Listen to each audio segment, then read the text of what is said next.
Tadi kan Ustaz menyampaikan bahwasanya jangan pernah ngerasa aman gitu Ustaz, dengan mencontohkan tadi seorang muazin yang sering memanggil azan, kemudian dia mati dalam keadaan murtad gitu kan. Nah pertanyaannya Ustaz, kadang kan memang kita suka tuh Ustaz ngelihat, bukan kita lah, ada beberapa orang ya suka ngelihat, memang kadang perasaan aman itu suka muncul sendiri Ustaz, karena sering datang kajian, terus suka ngelihat mau bahas masalah-masalah agama. Nah yang jadi masalah ini kan permainan hati ini kadang kan suka galau nggak jelas Ustaz. Nah yang mau Ana tanyakan Ustaz, gimana ngejaga hati ini supaya jangan sampai ngerasa aman, karena kayak yang Ustaz sampaikan dan Ana juga pernah dengar, bahkan sahabat-sahabat dulu saja tidak pernah merasa aman akan dirinya gitu Ustaz. Nah kalau kita yang lemah ini, apalagi dengan yang kondisi zaman saat ini, kan godaannya semakin banyak untuk ngerasa lebih aman gitu Ustaz. Nah ini gimana supaya ngebangun hati supaya dia jangan sampai ngerasa aman gitu Ustaz. Nah, ikhwani fiddin hadani Allah wa iyyakum jami'an. Terkadang memang sifat itu muncul. Kita yang Masya Allah sudah menjaga sholat malam, rutin sedekah, puasa sunnah, kita anggap kita bakal mati dalam kondisi seperti itu. Masalahnya ikhwani fiddin, apakah di antara kita mengetahui takdir yang Allah tetapkan untuk kita? Karena Nabi kita SAW mengatakan, Innallaha kataba maqadiral khalaiqi qabla an yakhluqas samawati wal ardi 50 alfasana.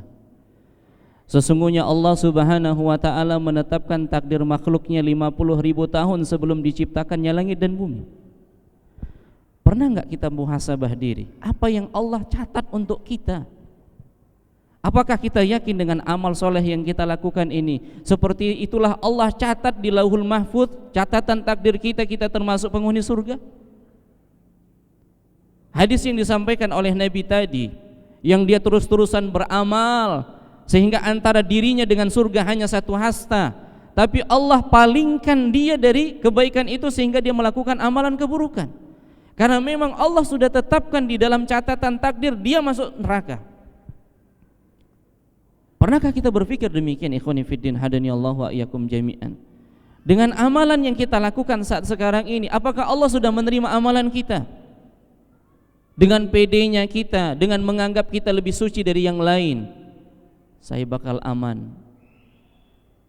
Karena kita sering dengar kajian, yang penting kan tauhid, yang penting kan enggak berbuat syirik, yang penting tidak berbuat syirik.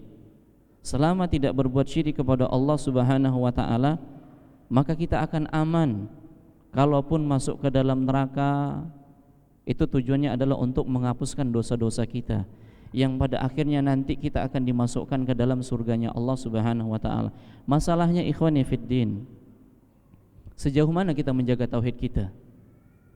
Terkadang kita sepele dengan tauhid ini, terkadang kita sepele dengan tauhid ini, terkadang kita terkecoh dengan ucapan-ucapan kita, yang ucapan kita itu menjatuhkan kita dalam kesyirikan. Ada ucapan-ucapan yang kita enggak sadar, yang sampai pada akhirnya menyebabkan kita jatuh ke dalam kesyirikan. Dalam kondisi yang panik misalnya, dalam kondisi yang panik, gelisah, khawatir, kita menghadapi anak kita yang sakit misalnya, lalu buru-buru kita membawa ke dokter, jumpai dokter langsung, lalu mengatakan, dokter tolong sembuhkan anakku. Dalam kondisi khilaf, dalam kondisi galau, ucapan syirik keluar dari lidah kita, dan kita enggak tahu. Boleh jadi yang seperti inilah Allah perjalankan. Makanya Nabi SAW senantiasa mengajarkan doa kepada kita, Allahumma ya muqallibal qulub, tsabbit qalbi ala dinik. Allah yang bolak-balikkan hati kita ikhwani fiddin hadani Allah wa iyyakum jami'an. Kita enggak tahu, kita tidak mengetahui bagaimana akhir dari hati kita ini. Apakah hati kita ini berada di atas agama Allah, atau ternyata hati kita ini mengikuti langkah-langkah syaitan, pada akhirnya kita bermaksiat, pada akhirnya kita berbuat syirik kepada Allah Subhanahu wa ta'ala. Setelah membaca doa ini, Nabi berdoa kepada Allah Subhanahu wa ta'ala, Rabbana la tuzigh qulubana ba'da idh hadaitana wa hab lana min ladunka rahmah innaka antal wahhab. Maka perbanyaklah doa ini ikhwani fiddin hadani Allah wa iyyakum jami'an. Perbanyaklah doa ini karena kita enggak tahu kondisi hati kita senantiasa berbolak-balik. Yang mungkin pada saat itu kita merasa berada di atas puncak, dengan pedenya mengatakan saya ahli surga. Saya ahli surga. Siapa yang menjamin kita ahli surga? Dan ini persaksian para sahabat. Dari Sahal bin Sa'ad As-Sa'idi radhiyallahu ta'ala an, di dalam sebuah hadis yang dikeluarkan oleh Al-Imam Al-Bukhari, Nabi SAW pada saat itu berada di kancah peperangan. Dahsyat peperangan pada saat itu. Nah, ketika Nabi kembali kepada pasukan-pasukannya dan orang-orang musyrikin itu juga kembali kepada pasukan-pasukannya, maka para sahabat melihat ada sosok laki-laki yang Masya Allah, mereka merasa perkaranya besar. Setiap musuh yang ada di hadapannya itu enggak akan pernah selamat, semuanya ditebas dan mati. Lalu mereka mengatakan, dia penduduk surga, dia mati syahid dan dia penduduk surga. Apa kata Nabi SAW? Bahkan dia penduduk neraka. Yang dilihat oleh para sahabat begitu semangatnya, ini jihad. Yang Nabi SAW menyebutkan perkara jihad, dzirwatu sanamihi jihad fisabilillah. Puncak dari keislaman seseorang itu apa? Jihad di jalan Allah Subhanahu wa taala. Puncak keislaman seseorang itu adalah jihad di jalan Allah. Seorang muslim ada niatan di dalam hatinya untuk berjihad di jalan Allah Subhanahu wa taala. Berdoa kepada Allah walaupun enggak ketemu dengan medan pertempuran, tapi terus berdoa kepada Allah Subhanahu wa taala dengan jujur. Nabi SAW mengatakan, man sa'alallahu syahadatan bisidqin ballaghahu manazila syuhada walau mata ala firashihi. Barang siapa yang berdoa kepada Allah mati syahid dengan kejujuran, maka Allah akan sampaikan derajat syahid itu meskipun dia mati di atas tempat tidurnya. Ini menunjukkan bahwasanya jihad ini perkara yang besar, yang hendaknya ini menjadi cita-cita seorang muslim. Tapi hendaknya kita faham ilmunya, bukan serampangan di dalam pembahasan jihad.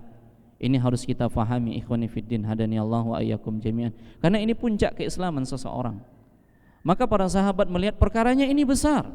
Setiap musuh yang ada di hadapannya semuanya mati.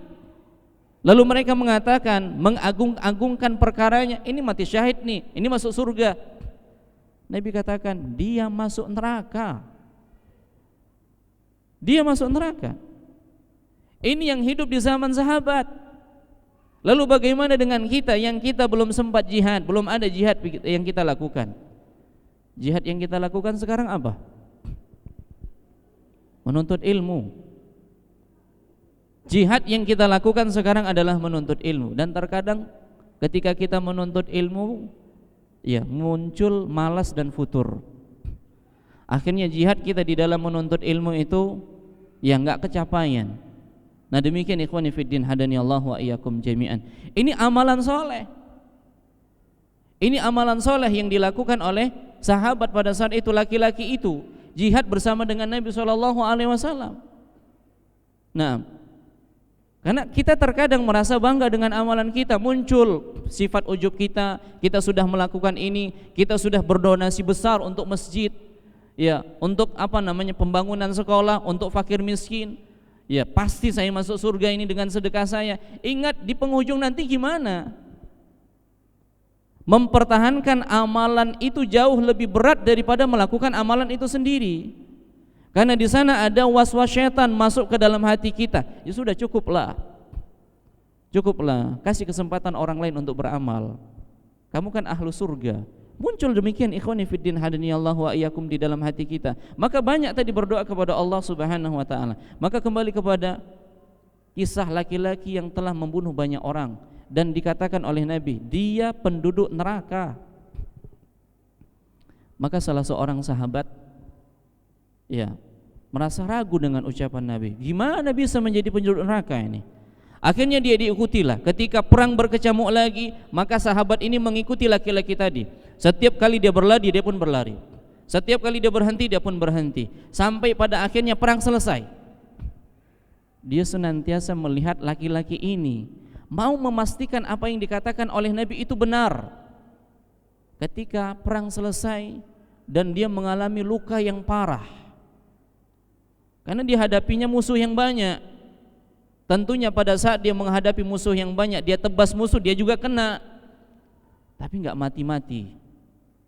Sehingga karena dia tidak sabar, ikhwani fiddin hadani Allah wa iyyakum jami'an, maka dia ambil pedangnya, dia letakkan gagang pedangnya itu di bawah, kemudian ujung pedangnya itu di dadanya, lalu dia tekan badannya dan dia pun mati. Datanglah sahabat ini menjumpai Nabi SAW. Sadaqa Rasulullah, benarlah apa yang dikatakan oleh Rasulullah. Lalu Nabi mengatakan, apa yang terjadi? Sesungguhnya laki-laki yang engkau mengatakan bahwasanya dia adalah penduduk neraka yang kami merasa besar, ya perkaranya aku lihat dia kemana dia berlari, kemana dia berdiri, kemana dia berperang, sampai pada akhirnya karena lukanya banyak dan dia enggak tahan, belum mati juga, dia ambil pedangnya dan dia bunuh dirinya sendiri. Maka Nabi SAW mengatakan, wa inna rajula la ya'malu amala ahlil jannah fima yabdu linnas wa huwa min ahlin nar. Ada seseorang yang beramal dengan amalan penduduk surga di pandangan manusia, sementara dia adalah penduduk neraka. Wa inna rajula la ya'malu amala ahlin nar fima yabdu linnas wa huwa min ahlil jannah. Dan ada seorang yang beramal dengan amalan penduduk neraka di pandangan manusia, tapi dia penduduk surga. Maka Bang Jiang, yang harus kita lakukan, yang kita anggap bahwasanya ibadah kita ini belum apa-apanya dengan ibadah para sahabat. Yang dia ketemu dengan Nabi, berperang dengan Nabi SAW, tapi matinya mati buruk, su'ul khatimah. Dia tidak sabar dengan luka-luka yang dihadapinya ketika dia jihad sehingga dia bunuh diri. Lalu bagaimana dengan kita? Enggak ada jaminan. Maka kembali kepada hadis yang sudah kita bahas tadi, sana'iul ma'ruf, berbuat baik kepada orang lain. Demikian, Allahu a'lam.